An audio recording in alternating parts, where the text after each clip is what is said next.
రండి రండి. ఏంటి పనన్నా ఇంటి వరకు వచ్చావు? ఏం చేస్తాం సార్, డబ్బులు ఇవ్వాల్సిన వాళ్ళు టైంకి ఇస్తే ఇలా ఇంటి వరకు రావాల్సిన అవసరం ఏమొస్తుంది? ఓ అదా, నీ డబ్బులు పంపిస్తానులే. కొంచెం రీసెర్చ్ వర్క్ లో పడి మర్చిపోయాను. ఓహో మిగేలు, మంచి రీసెర్చ్ జరుగుతున్నట్టుంది లోపల. పనన్నా నువ్వు వచ్చిన పని చూసుకొని వెళ్ళిపో. ఆ, అదే నేను చెప్తున్నాను సార్. ఎవరి పనులు వాళ్ళు చేసుకొని ఇస్తే ఎవరేం చేసుకుంటే ఏంటి అని చూడకుండా వెళ్ళిపోతూ ఉంటాం. అంతేగాని ప్రతి దానిలో తల దూరిస్తే ఏం చేస్తావు? మిఖాయిల్, ఆగు. నీ మీద సపరేట్ రీసెర్చ్ చేయాల్సి వస్తుంది. పనన్నా మిగులు ఏమైనా చేస్తే నువ్వు నాతో చెప్పు, మాట్లాడదాం. అంతేగాని ఈ గొడవల వల్ల దీనికి ఏ పరిష్కారం రాదు. అడుగుతున్నారుగా, సమాధానం చెప్పు. మాట్లాడేంటి?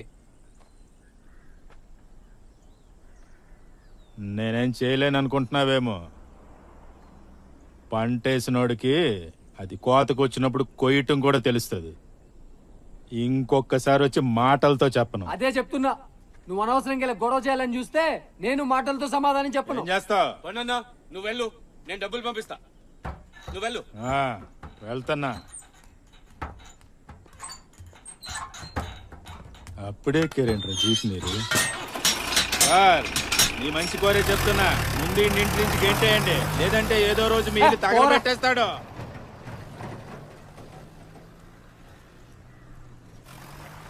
మీరు రండి సార్.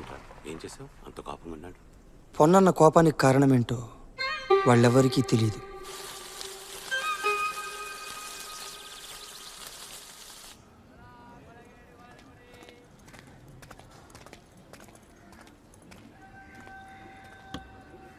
కృష్ణనా?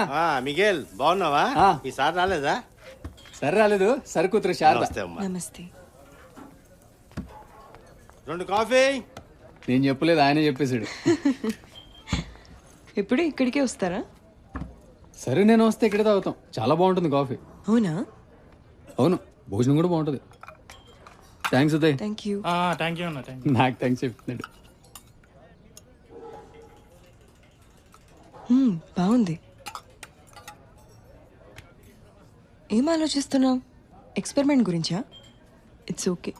ఈ రోజు కాకపోతే రేపు మళ్ళీ చేస్తాం. అదేం కాదు, నాకు డౌట్.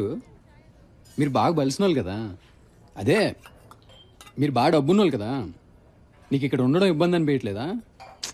లేదు, నేను హ్యాపీగానే ఉన్నాను. చూడు మిగిల్, సంతోషంగా ఉండడానికి డబ్బులు అవసరం లేదు, మంచి తోడుంటే చాలు సన్నాసి. ఇచ్చి బాబోయ్, సన్నాసి. సరే సరే, తాగేసి బిల్లు కట్టేసి వెళ్ళిపోదాం.